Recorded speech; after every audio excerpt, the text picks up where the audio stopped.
আমরা এখন জাহাজের ইঞ্জিন কন্ট্রোল রুমে। আজকে আমি আপনাদের দেখাবো আমাদের জাহাজ যেটা এখন চলছে এটা কত স্পিডে চলে। অনেকেই যেহেতু জানতে চাচ্ছিলেন জাহাজ যখন চলে তখন কত স্পিডে চলতে থাকে।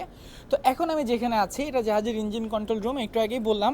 আর ইঞ্জিন কন্ট্রোল রুমের এই যে এত বড় প্যানেলটা দেখছেন এই সবগুলোকে বলা হয় মেইন সুইচ বোর্ড। তো মেইন সুইচ বোর্ডের এই যে এখানে যে সেকশনটা আছে সেখান থেকে আমাদের জাহাজ কত স্পিডে চলছে আমরা এটা এখান থেকে দেখতে পারবো। এখানে জাহাজের আরপিএম দেখাচ্ছে।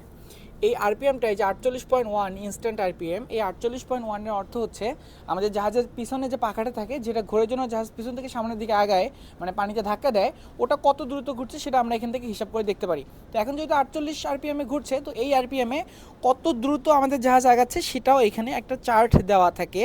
তো সেই চার্ট অনুযায়ী এখন 48 আরপিএমে এখানে যেহেতু ডিজিটাল মিটার আছে এখানে দেখাচ্ছে যে আমরা 13.0 নটিক্যাল মাইল প্রতি ঘন্টার হিসাবে সামনের দিকে আগাচ্ছি। তো 13.0 নটিক্যাল মাইল অর্থ হচ্ছে যদি আমি কিলোমিটার হিসাবে বলি তাহলে বলতে পারেন যে 25 কিলোমিটার প্রতি ঘন্টা। তো 1 ঘন্টায় 25 কিলোমিটার হলে এটা খুব বেশি স্পিড না, আমরা মডারেট স্পিডে যাচ্ছি। নর্মালি আমাদের জাহাজের স্পিডের থেকে আরও বেশি থাকে। তো সর্বোচ্চ স্পিডের যদি কথা বলি এখানের এই হিসাব অনুযায়ী সর্বোচ্চ স্পিড যখন আমরা 102 আরপিএম প্রতি মিনিটে জাহাজের পাখাটা ঘুরবে তখন আমরা 27 নটিক্যাল মাইল প্রতি ঘন্টায় যাব, যেটা হিউজ। নর্মালি জাহাজে এত বেশি থাকে না, তাও ওটা কিলোমিটার হিসাবে প্রায় 50 কিলোমিটার পার ঘন্টার উপরে। তো ধন্যবাদ, আসসালামু আলাইকুম।